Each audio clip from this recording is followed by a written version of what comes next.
The essential, which Carl Jung calls the indestructible foundation, is that which supports us when we can no longer support ourselves. This idea can be found not only in Jungian theory, but also in alchemy. For example, there is talk of the prima materia, the basic element which is worked out in the first phase of alchemy. In the late medieval philosophy of Meister Eckhart, it is the ground of the soul, a place in the soul that is unshakable. If we look to Indian philosophy, we learn about Atman, which has similar aspects. These are not direct analogies, but descriptions of comparable characteristics with certain differences.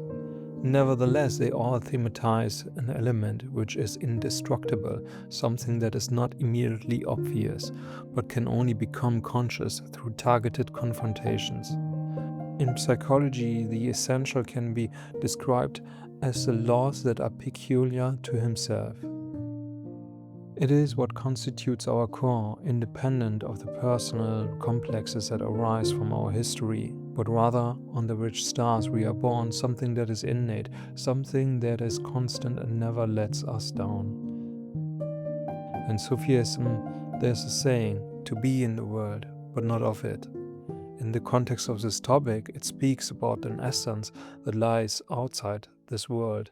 Hamid Ali Alma, or also called A.J. Almaas, is a spiritual teacher and author who sheds light on the inner world and psychological self-exploration and gives an explanation to this saying. He describes that when we are born, we are made out of pure essence, undifferentiated and to a certain extent untouched. As we grow, the environment of the world molds our personality. After a few years, the essence is forgotten, and instead of essence, we have our personality. The essence is nevertheless hidden in depths, and it takes our development, which goes beyond our personality, to rediscover our essence. Two aspects that bring us closer to the essence, under the right circumstances, are stillness of solitude and change. Solitude is an opportunity to recognize what this essence is, and the rhythmic change urges us to discard what no longer serves us. Both aspects we find in the symbol of this tower, depicted in different images. Part 1. The meaning of symbols. In depth psychology, symbols are seen as the words of our unconscious. It does not speak in words, but in symbols, or in poignant term in German as Sinnbilder. This is the ancient form of expression that is far older than our verbal language. When we experience a symbol in our nightly dreams, in our fantasies, or through certain attraction, we can try to translate it. We see it as a form of language. Jolande Jacobi describes a symbol as follows. When the archetype manifests itself in the here and now of space and time, it can be perceived in some form by the conscious mind. Then we speak of a symbol. And whenever a general psychic constellation, a suitable situation of consciousness is present, its dynamic nucleus is ready to actualize itself and manifest itself as a symbol.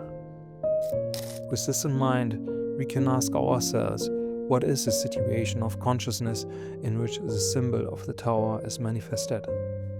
When in our lives do we encounter the tower? And even more interestingly, what does the tower say about our situation? Part 2. The tower as a symbol. Towers adorn the skylines in large cities, in part dystopian images of skyscrapers that leave nothing but reflections and shadows. Towers are no longer what they once were. The romantic towers have been replaced by a sterile version filled with a dose of grandiosity. The image of central cities is dominated by skyscrapers, and so our collective consciousness is also characterized by them. Thus, the orientation of our society towards the top is not to honor spirit, God, or consciousness, but to praise our own pride, our grandiosity, capitalism, and technological progress. Up is the way to go, climbing up the ladder, reaching for the stars, reaching the top. down is the bottom, ground bottom, be careful there. In the essay City and the Soul, James Hillman talks about our tendency to aim high. There's always a danger for the psyche when one only goes upward, that is, when one emphasizes skylines and towers and does not keep the heights in relation to the depths. We forget our roots and the darker aspects of life. These dark aspects are not necessarily negative, they are just not in the light of consciousness. We can ignore their effect, but we cannot deny them. If we pay no attention to these aspects, they grow beyond us. A force accumulates in the unconscious and expresses itself through symptoms or crises. What we neglect with our one-sidedness does not disappear, but lives on in the shadows and eventually returns with a force that shakes us and forces us to confront it. A crisis has thus been reached, a possible turning point in our life. The energy that has taken us upwards in the past now requires a new direction.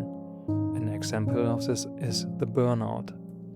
A burnout is described as a lack of energy. However, it is not necessarily the case that energy has been completely lost. Rather, the flow of energy at this point in time is no longer on an upward trajectory, but rather leads us into the depths, into our inner world. Part 3. The Renewal and Crisis. A crisis is initiated by such an experience and symbolized by the falling tower. This crumbling tower is beautifully depicted in the Rider-Waite tarot deck, a tower that rises into the sky, a dark cloud from which a mighty bolt of lightning strikes the tower. The tower is in the process of destruction. Two figures, a man and a woman, a crown, plunge from the tower into the depths. Looking at the card conveys a feeling of oppression, suddenness, and absolute destruction. The color palette of black, gray, and yellow reinforces the impression of the danger.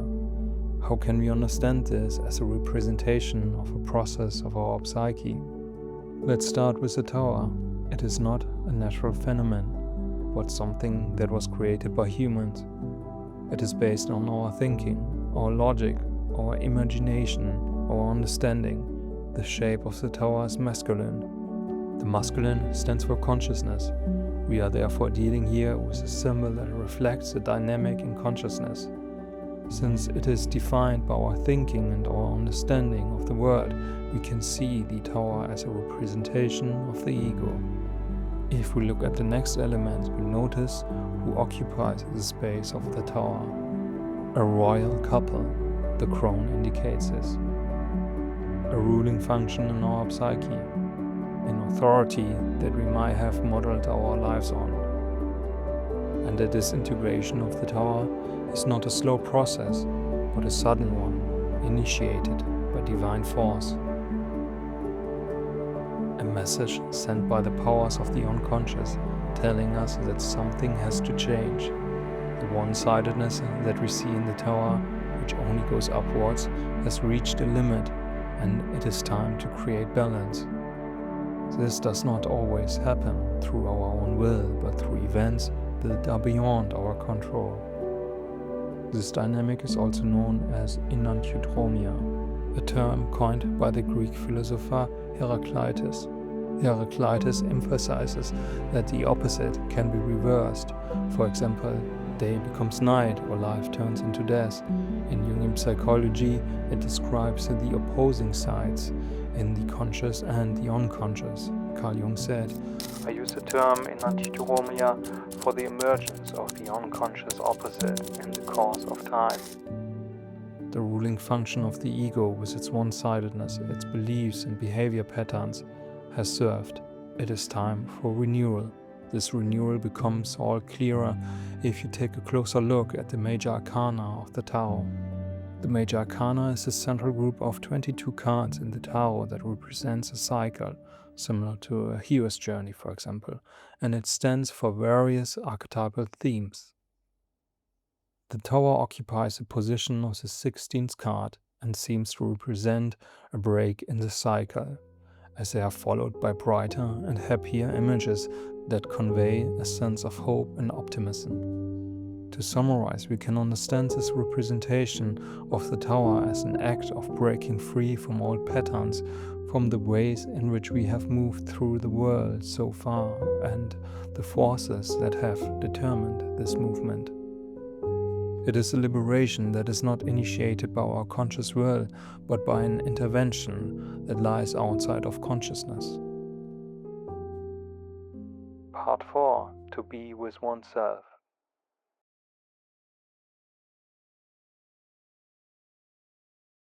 Now that we have focused more on the chaotic and noisy image of the tower, it might not be entirely clear how the tower can be a symbol for something that reflects a certain stillness.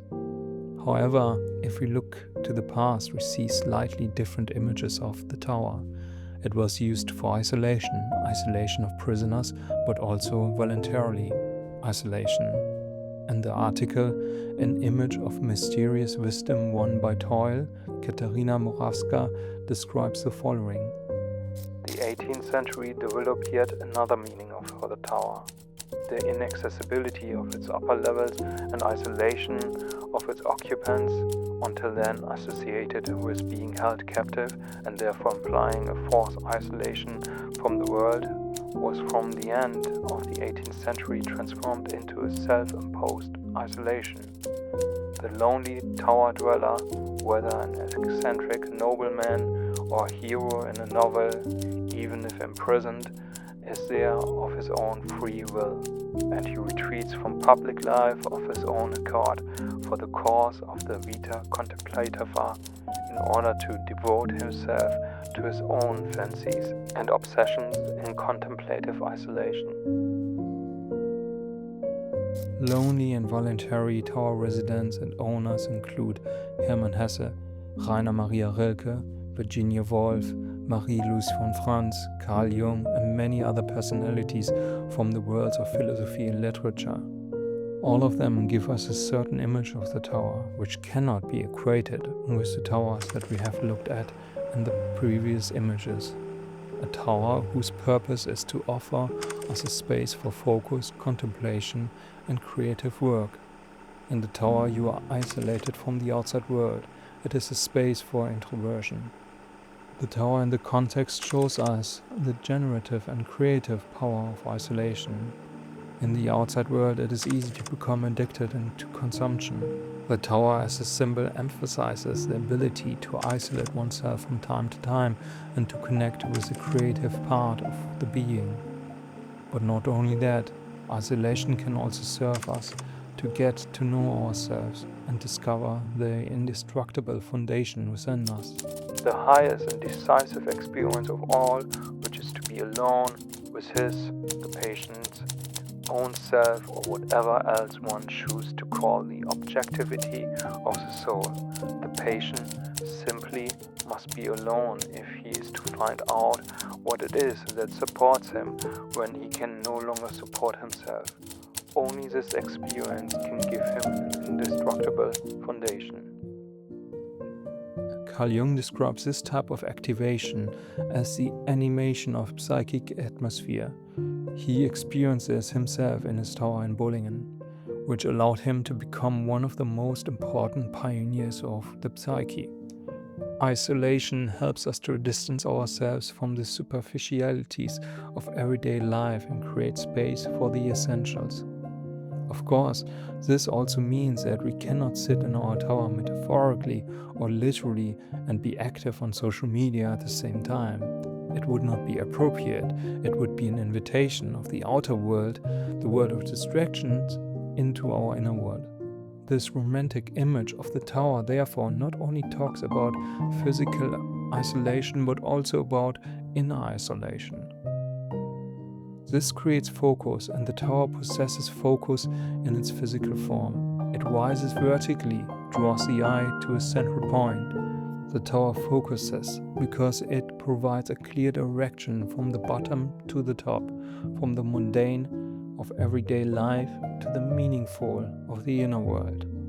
The tower offers a retreat from the voices that influence us. It creates a silence and a focus in which we can perceive our inner voices and our inner authority. We discover our own wisdom, the source of insight and orientation. The tower gives us the opportunity to find the essence, the consistency in our psyche.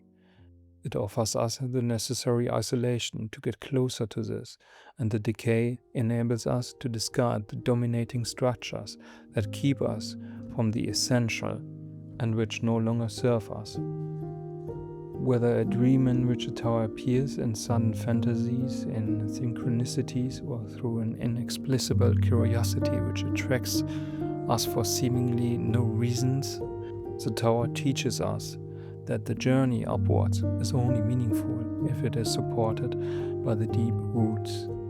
It challenges us to question our one-sidedness and to appreciate both the highs and the lows.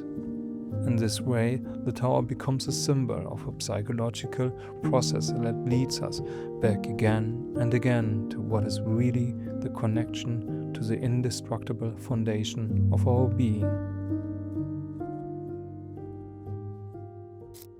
Hello everyone, my name is Christian and I'm the creator of this channel, and I hope you enjoyed watching this video. If there was something in the video that resonated with you and you would like to explore your own questions, then feel free to book a free counseling session with me. The link you will find down in the description, and I hope I see you for the next video.